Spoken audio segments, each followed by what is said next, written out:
In this video, we'll be showing you how to recalibrate the height/Z offset of the nozzle above the print bed. Before starting this process, verify that the BL Touch is working properly. The BL Touch is the little white LED sensor just beside the print head nozzle. You can verify that it is working properly by turning the printer off and on.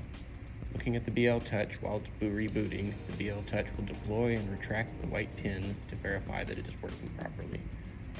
When it is operating normally, it will have a steady red LED light on inside of it. If it is an error, the red LED will be blinking red. Please check the wiring or get in touch with the support at the Modix website if the red LED is blinking red. The calibration process can be done with the nozzle at room temperature or with the nozzle at printing temperature. We recommend running this calibration with the nozzle at printing temperature so that it more accurately reflects the exact nozzle position during the print.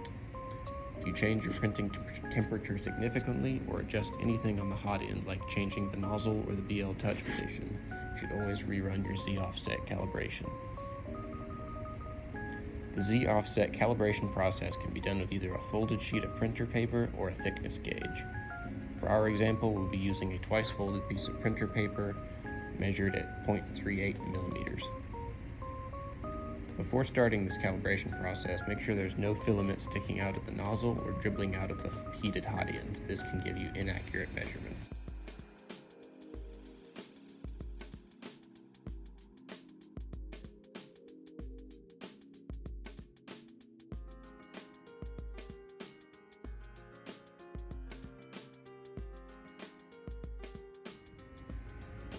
To start your Z offset calibration process for the primary printhead, right-click on the Z offset calibration macro. It can be found in the Macros tab of the web interface inside the Calibration Macros folder. Near the top of that file, inside the code, you can find the following line. VAR probing space tool is equal to 0.000, or if it's been modified before, it will be set to a specific modified measurement. This measurement allows you to compensate for the thickness of the gauge or paper that you're using. In this example for the video, we're using a 0.38 piece of paper, so our value is set to 0.38. Save the edits to the macro file to set this gauge thickness. Once you're ready to start it, click on the Z offset calibration macro found in the calibration folder, and when you click on it, a message will appear. Do you want to run Z offset calibration? Click yes to start the process. Most of the rest of this can be continued from the printer screen itself. The print head will move to the front left of the machine once you do all of this, and a message will appear. Place a paper sheet under the nozzle and raise the bed until slight friction can be noticed. Once you place the paper sheet under the nozzle, there will be buttons on the printer screen that allow you to set the Z offset at different values, raising it by 2.2 millimeters, 0.2 millimeters, or 0.02 millimeters, or closing the gap or raising it, either way. Keep doing this up and down until you get slight friction on the paper underneath it.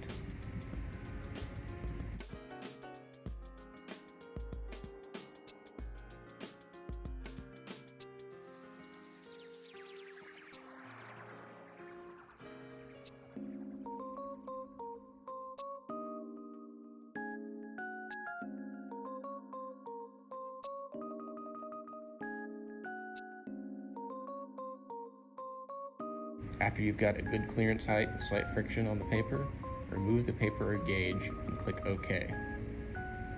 The print head will move a small bit so that the BL Touch probe will hit in the exact spot that the nozzle was being adjusted.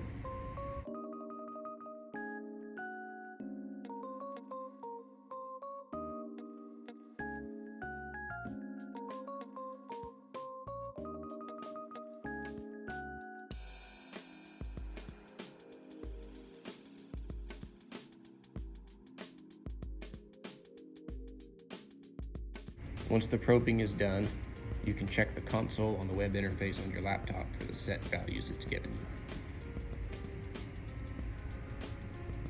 say it stops at 2.44 millimeters on the Z offset, it will report your stored value as 2.694.